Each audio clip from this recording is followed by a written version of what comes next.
Gotri garden નજીક આવેલી ગોત્રી તળાવમાં ગટરનું પાણી છોડવામાં આવતા વિસ્તારમાં ભારે દુર્ગંધ ફેલાઈ છે. સવાર સાંજ વોકિંગ માટે આવતી જનતા અને રમવા આવતા બાળકોના સ્વાસ્થ્ય પર ગંભીર જોખમ ઊભું થયું છે. સ્થાનિક રહેવાસીઓનો આક્ષેપ છે કે ગટરનું પાણી તળાવમાં છોડાતા માછલીઓ મરી રહી છે.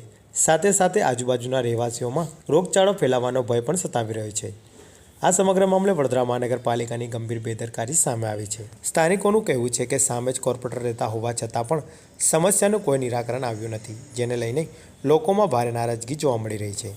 સ્થાનિકોએ ચેતવણી આપી છે કે જો તાત્કાલિક કાર્યવાહી નહીં કરવામાં આવે તો ગાંધી ચિંધ્યા માર્ગે આંદોલન કરવાની ફરજ પડશે. હવે સાંભળીએ શું કહે છે વોર્ડ નંબર 10ના કોંગ્રેસ વોર્ડ પ્રમુખ હાર્દિક આમોદિયા.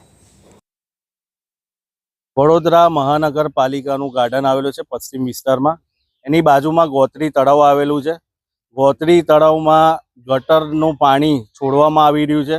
ગટરનું પાણી છોડવાની સાથે સાથે આજે ગાર્ડનમાં લોકો, વડીલો, નાગરિકો અને નાના ફૂલકાઓ જે ચાલવા માટે આવતા હોય છે ત્યાં દુર્ગંધ આવી રહી છે. આનું તાત્કાલિક ધોરણે નિરાકરણ લાવવું જોઈએ, કારણ કે 30 વર્ષથી ભારતીય જનતા પાર્ટીનું શાસન છે. અધિકારીઓ એ જોઈને મલાઈ ખાઈ રહ્યા હોય એવું લાગી રહ્યું છે, કારણ કે અધિકારીઓ બી કોર્પોરેટરનું સાંભળતા નહીં. નડિયાથી તળિયા સુધી ભારતીય જનતા પાર્ટીનું શાસન છે. તો આ બધું જોવાનું રહ્યું એ કે ભાઈ પબ્લિકને, નાના ફૂલકા બાળકોને તકલીફ ના પડે. અને જ્યારે સાંજ પડે છે ત્યારે મચ્છરનો ઉપદ્રવ એટલો હોય છે કે લોકોના ઘરમાં ઘૂસી જાય છે અને લોકો બીમારીમાં જઈ રહ્યા છે. તો આનું તાત્કાલિક ધોરણે આનું નિરાકરણ લાવવું જોઈએ. અને જે બ્યુટિફિકેશનના નામે જે કરોડો રૂપિયા ખર્ચાઈ રહ્યા છે એ પ્રમાણે કામગીરી થવી જોઈએ.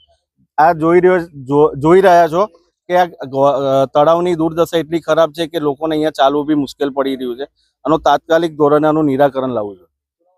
હાર્દિક આમોદિયા, વોર્ડ નંબર 10, કોંગ્રેસ પ્રમુખ.